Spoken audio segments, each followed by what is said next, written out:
next thing that you want to do, and I'm taking data now, is so instead of sort of pulling up to see how low of a pressure you can get, again with this out of any kind of heat bath, what you want to do is you want to disconnect this,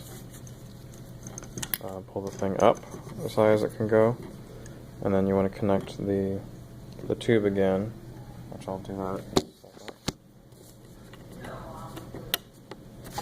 Okay, so now the tube's attached, and it's still reading 99 kilopascals.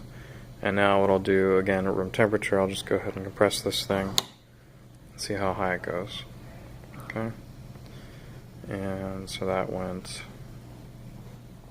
a little over 110. A little over 110 kilopascals.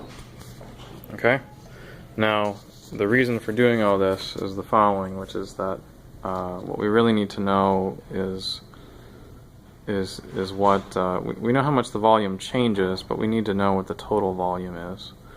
And so if you make these measurements, sort of the room temperature, the compressed, and the expanded, you can use that to figure out what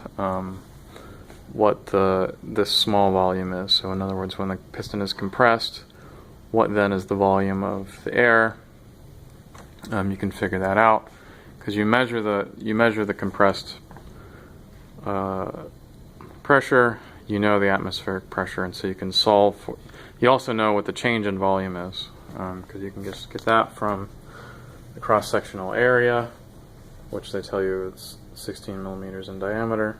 So you can figure out what the change in volume. So the plunger moves about 10 centimeters, 105 millimeters or so. So you know what the change in volume is. That way you can figure out what the actual volume inside the tube is through all this. So you do that with the compression, and then you do exactly the same thing with expansion. So with expansion, you know that ideal gas law is true. So with that, you can get another estimate of what the volume of air